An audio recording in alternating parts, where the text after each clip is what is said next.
Hoje vamos conversar um pouquinho com a doutora Letícia Bergamaschi para falar um pouquinho da saúde da pessoa idosa. Tudo bem, doutora? Seja muito bem-vinda. Oi, Lely, tudo bem? Muito obrigada pelo convite, é um prazer estar aqui. Saúde da pessoa idosa. Uma especialização da geriatria, da doutora, como que funcionou esse processo? Vou focar na saúde da pessoa idosa.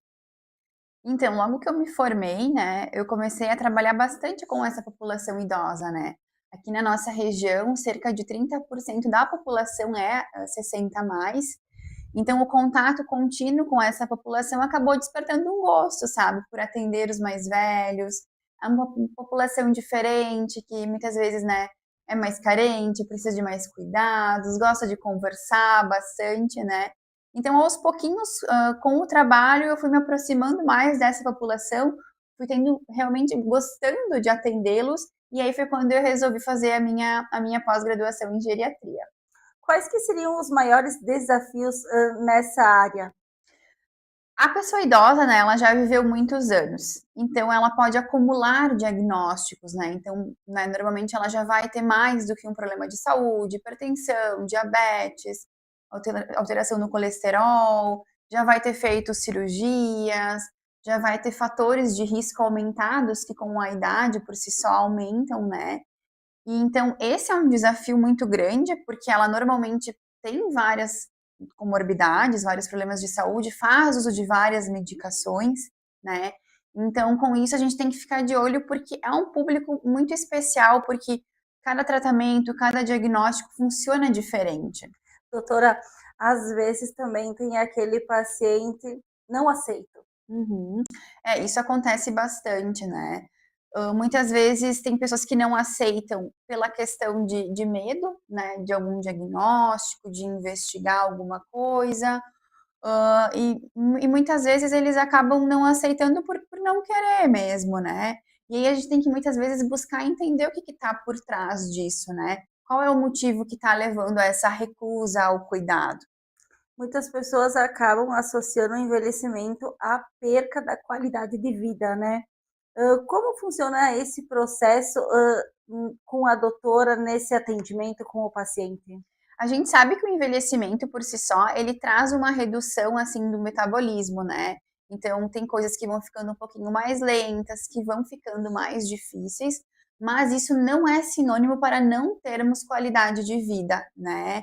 E uma coisa que eu gosto de frisar bastante é não normalizarmos os sintomas, as queixas pela idade. Muitas pessoas acham que porque estão com dor, porque estão com alteração na memória, que isso é normal da idade, então acabam negligenciando e não buscam atendimento, muito pelo contrário. Tem algumas alterações que sim, que são normais da idade, mas nenhuma dessas alterações elas podem impactar na funcionalidade, no dia a dia, né? De impedir que a pessoa faça as coisas por si só. Quando isso está acontecendo, isso significa que temos que investigar. Por isso que cada vez mais é importante nós buscarmos o atendimento para a pessoa, para o envelhecimento saudável, para um processo de envelhecimento, e não só buscarmos quando já temos algum sintoma, quando algo já está incomodando, né. Era isso que eu ia comentar com a doutora. Quando que a gente teria que procurar? Então, o atendimento em geriatria se fala a partir dos 40 anos, porque é ali justamente, né, que os sistemas, né, muscular, ósseo, todos os nossos órgãos, eles acabam tendo a função diminuída, e é ali que a gente deve começar, então, esse processo de envelhecimento saudável, né. Porque quanto antes nós começarmos a questão de prevenção, a Uhum. questão de acompanhamento, mas nós vamos chegar lá adiante com 70, 80, 90 anos com qualidade de vida.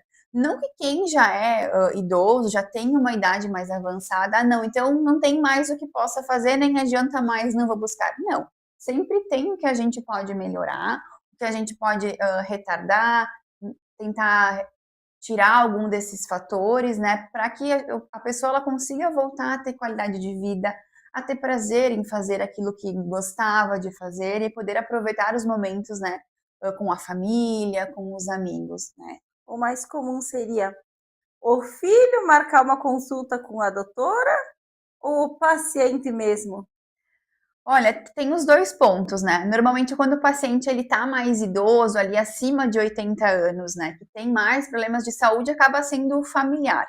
E antes disso, ali nos 60, 70 anos, as pessoas mesmas acabam buscando, né, esse cuidado. A gente sabe que, ele é mais comum em mulheres, né, então quem busca mais de fato são as mulheres, os homens, eles têm uma resistência maior, né, a buscar o cuidado, a buscar o atendimento, e muitas vezes eles falam: "Ah, não, mas médico de idoso", eles se sentem ofendidos em procurar um médico do idoso, porque eles acham que isso significa então vai estar atestando que eles estão velhos, que eles já perderam, enfim, a sua capacidade, a sua utilidade. Não, muito pelo contrário.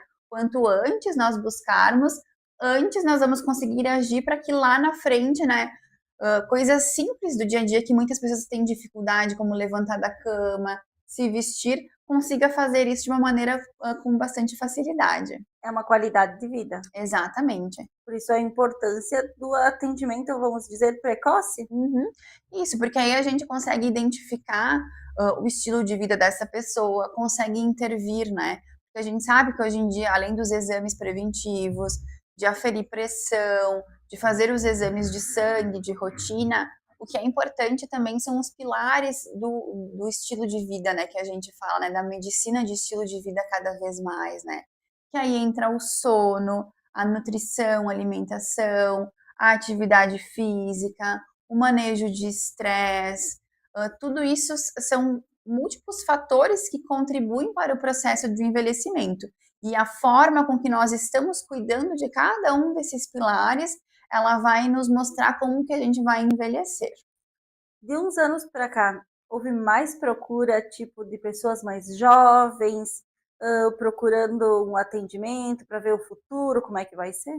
Sim, com certeza a gente percebe que como um todo, né, as pessoas, estão buscando se cuidar mais, justamente por causa disso, né, observam em casa o pai, o avô, que tem dificuldade para fazer certas coisas e não querem chegar nesse ponto dessa forma. Então acabam buscando antes o médico, enfim, o cuidado, a prevenção, numa tentativa de controlar melhor esse envelhecimento, né. Essas doenças muitas vezes podem ser ou são consideradas hereditárias de família?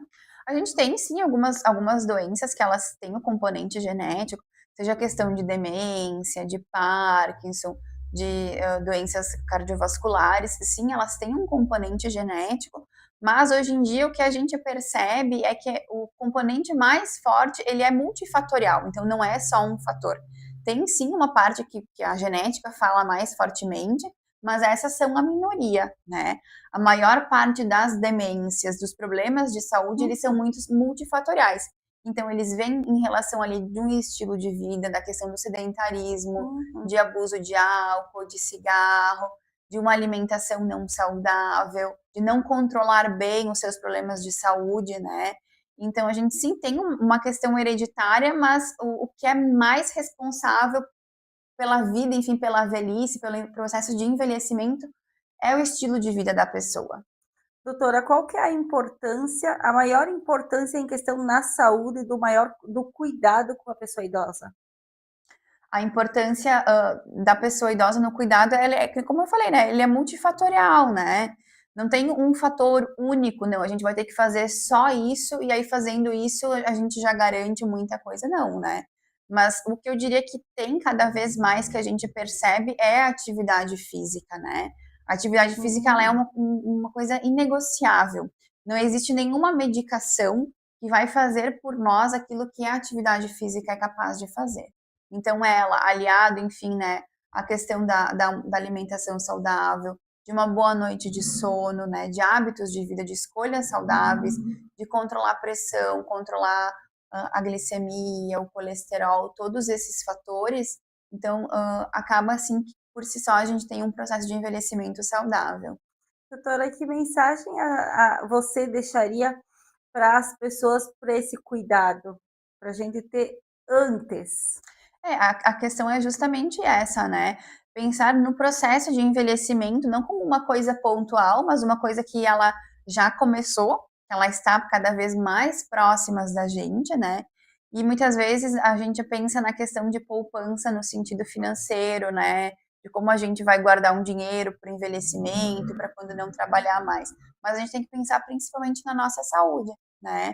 Então, os hábitos de vida que a gente faz hoje, eles vão dizer como vai ser o nosso futuro, né? Então, é aquela questão, né, do plantio ele ser opcional, mas a colheita ela é obrigatória. Não existe milagre, né? Então, um processo de envelhecimento bem manejado, ele passa por um médico, por um profissional que faça essa avaliação multidimensional. Então, sono, humor, mobilidade, funcionalidade, memória, a questão de atividade física, de alimentação, problemas de saúde. Então, quando nós olhamos para todos esses âmbitos, né, da nossa vida, a gente consegue manejar cada um deles, ver onde é preciso agir, o que precisa ser feito, para que lá adiante seja só uma consequência das nossas escolhas do presente. E é a importância também das pessoas procurarem uma pessoa mais especializada nessa área, do que somente às vezes ir num clínico geral e fazer só uns exames de rotina, né? Que vai mais profundamente esse atendimento, né? Quando a gente, né, na geriatria, a gente estuda muito as particularidades da pessoa idosa. Porque uma medicação no idoso, ela não tem o mesmo efeito que ela vai ter numa pessoa mais jovem. Muitas vezes um problema de saúde, ela não vai se manifestar de uma maneira tão típica como numa pessoa mais jovem. Então, na pessoa idosa, nós temos muitas particularidades.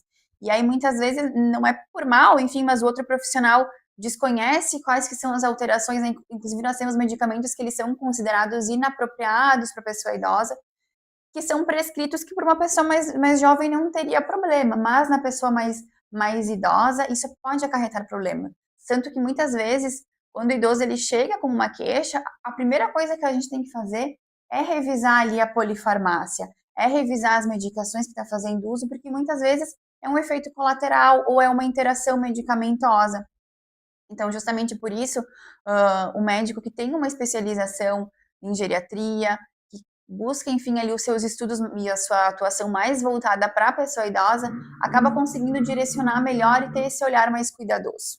Doutora, queria te agradecer a presença. Muito obrigado. Eu que agradeço o convite e fico à disposição sempre que vocês quiserem para tirar umas dúvidas. É um prazer estar aqui. Muito obrigada. Muito obrigada a todos que nos acompanharam aqui pelo Istafeta.